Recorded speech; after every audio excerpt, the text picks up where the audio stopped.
जोंनि press statement होनाय लांगोनायाव नुजाफैनाय बर'लेण्ड बा बर'नि गुबुन गुबुन इलेक्ट्रनिक मिडियानि मानगोनां मावथि लोगो नोंथांमोन, जोङो national democratic front of Boroland Ranjan Daimary गुटनि जानानै बेखौनो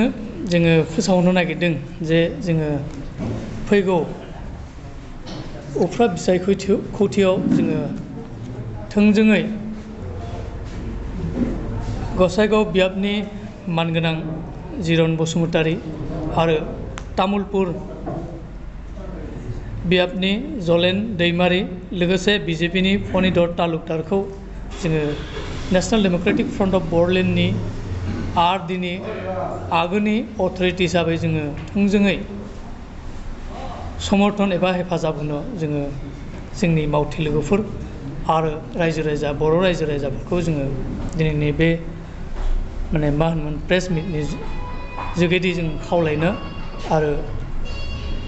रिकुवेस्ट खालामनो नागिरदों।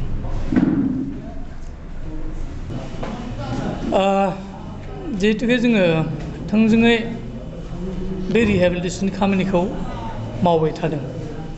आरो गुबुन गुबुन कभिडनि सिटुवेसन आरो रायजोनि जि इलेक्सननि सिटुवेसननि थाखाय एसे डिले जादों बा लेहेम जादों,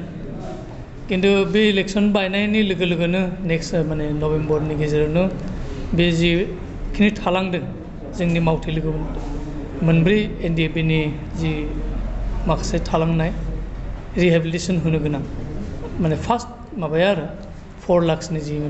मोनसे स्किम दंमोन बेयो जाफुंगोन होननानै जोङो फोथायदों। जायफ्रा खोद्रिदों आसलथे बिथांमोनहा सिगाङाव बोरै थालांखो गावसोरो गोसो होनाया मोजां आरो खारन जोंहा माखासे माबाया मा होनोमोन जायफ्रा एक्सुवेल थालांनायनि खारनखौ मिथियो बिथांमोना खोद्रिनायखौ जों नुवाखै आरो। दि हारिमु बिथांमोना जे मोनसे बायदि गेजेराव बुंदों जे बिटिआर सोरखार आरो आसाम सोरखारा बिटिआर गोरोबथानि सायाव बिथांनि गनायनि सायाव दाबो जों सोरखारा जेबो खामानि मावाखै नोंथाङा मा बुङो? दि हारिमुनि बाथ्राखौथ' आङो बारा खोनानो मोनाखै, किन्तु बिथाङा एक्सुवेल माबाखौ मिथिनानै बुंदोंना बुङाखै जों मिथियाखै, किन्तु जोङो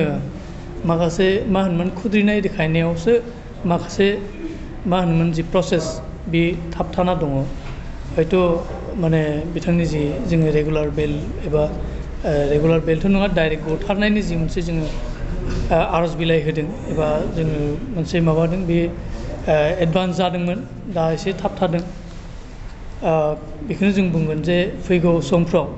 जुदि जोङो मोजांनो सावरायनानै जोंनि बे प्रसेसखौ आरो दावगा होनानै जों बिथांमोनखौ गहोनो हागोन होननानै आं फोथायदों। आङो फैबाय थानाय बे बिसायख'थियाव जोंनि national democratic front of Boroland आरडिनि आगोलनि अथ'रिटि जानानै गासै जोंनि दोलोनि मावथि लोगो बिथांमोन लोगोसे बर' रायजो राजा बिथांमोनखौ बे फैगौ जि उफ्रा बिसायख'थियाव जि मोनथाम जोंनि बे बिटिआर ओनसोलाव जि उफ्रा बिसायख'थि जाबाय थादों बेयाव जि UPPL आरो BJP दोलोनि बिजाथि बिथांमोनखौ भट होनानै देरहासार खालामनो थाखाय आङो खावलायनो थाबाय।